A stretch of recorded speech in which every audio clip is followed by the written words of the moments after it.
Hi everyone, I hope you are doing very well. If not, I hope you get to do very well.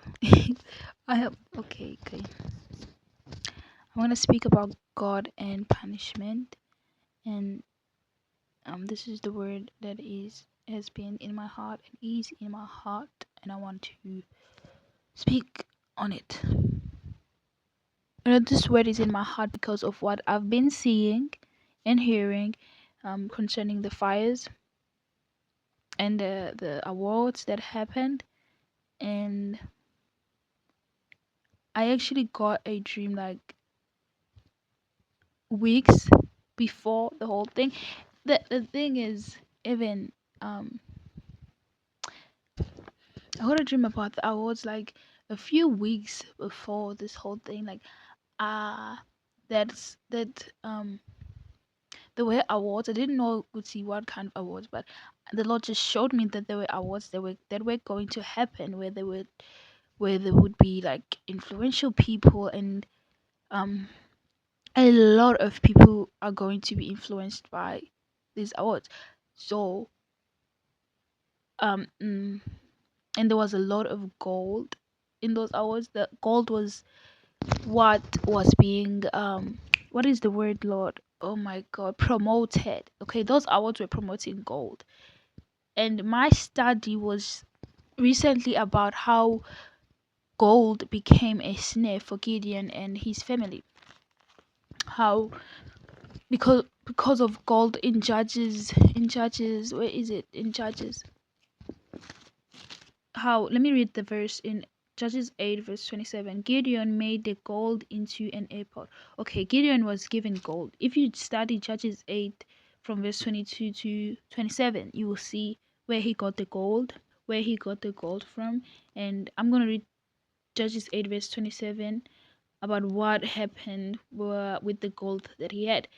Gideon made the gold into an ephod, which he placed in Ophrah, his town. All Israel prostituted themselves by worshipping it there, and it became a snare to Gideon and his family. So before I got the dream, I had been studying this, and in my getting the dream, I realized, okay, there are award shows. I thought it was a different kind of award shows, um, or a concert, but the Lord showed me that it was going to be a space where there were gonna be a lot of influential people, famous people, and they were going to influence a lot of people. And the thing that was being promoted there was gold. That's what I know. That's what I saw. And then my my part in this was to pray against the influence of it, because we saw the Lord had show, we saw, okay, because I had seen how gold can influence people, and there were a lot of people in that stadium, in that place, who were going to be influenced by the thing that was going to take place there. And I prayed, and then here's what happened. What happens now is this: the fire thing has been happening. I haven't seen the part about the award shows, the Golden Globes award shows that happened, and how God was mocked. And then people are saying the fires that happened is because of God's judgment, because the people were mocking God, and how God was judging them. And they were like, okay, and the people also were saying, California is like an ungodly place. Yes, we get that. There's some ungodliness there, and there's other godly people there. But here's the thing: people were saying it's God's punishment. The fires were God's punishment, and the Lord has put this in my heart that the fires weren't His punishment. The fires are not His punishment to destroy the place. God is not punishing them for acting so wickedly towards Him, but He is in the fires. God is in the fires. He did not orchestrate the fires to destroy people. Destruction is not God's will. The destruction of of the places, of people's homes, and that place is not God's will at all. God was not intending to destroy people. It was not his will to destroy them, but he can be found in it. That was the enemy. That was the enemy. That was the devil. That was the enemy. And now people are claiming God's punishment on the place. And then some people are literally being influenced that yes, God was punishing the place. And they are hating the Lord, and they are like, why would he kill innocent people? God will not kill innocent people. I mean, why would he destroy innocent people's lives? That is not of God. That is not God. Okay, that's the enemy. That's what he's causing. He's causing troubles, causing chaos. He's causing chaos to influence people to hate God even more. Because really, they were already other people blaspheming God and rebelling against Him. Even when you rebel, even when people rebel, God's heart does get broken. He does get broken. God did not punish the place. That was not the Lord's punishment. That was orchestrated by the enemy. Even someone saw a vision, a prophet that I follow, and the Lord is the one who directed me to this prophet. They saw the Lord show them. God never orchestrated the destruction, the fires, but we can find Him in them.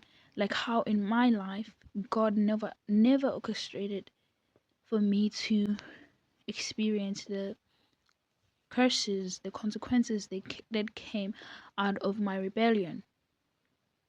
How sin, when I sin, there's consequences to sin, and then that is me opening a door for the enemy to mess with my life. I open the door, and he messes with my life. It doesn't mean that God orchestrated that Nobilo sinned and now I punish you with the consequences. No. The law is there to protect. I break the law. It's me opening a door for the enemy to enter into my life and send destruction. God did not send destruction. Now I have to face curses and consequences because of me breaking the law. So God is there in some way because He put the law, but He's not the one who sent destruction. The people were blaspheming God. They were speaking against God, sinning, acting wicked, breaking His heart, and all of this. There's consequences to this, to that, to sin. They sin and they sin. They open the door for the enemy. The enemy enters in.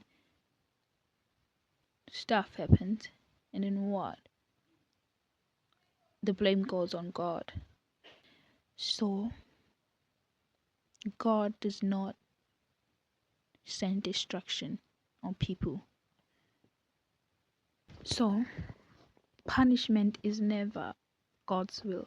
Destruction is never God's will for people. God does not send destruction. It's not His will to destroy you. The destruction that is happening or that happened in your life because of sin or because of mistakes that you've done in your past is not God's will. The consequences that you're facing because of sin is not God's will for your life. It's not God's punishment. It's not God's perfect will for you. It is not.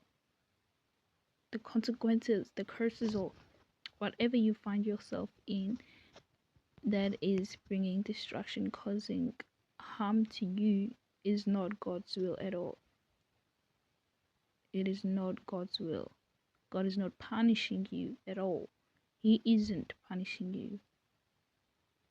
It's just that there's a law, and the enemy is so smart because there's a law, and the enemy knows it, and he knows boundaries. He makes you cross those boundaries so he can enter into your life and send destruction on you. He has boundaries himself that he cannot cross. And then when you cross over, he takes over. You cross over the law, the enemy takes over. Doesn't mean that it was God's will for your life, for the enemy to take over into your life. And when you cross over, doesn't mean that he isn't with you, or that he doesn't love you because you crossed over. His perfect will is to see you prosper and live free. That's why there's laws and boundaries. Those boundaries are for your good, to see you prosper.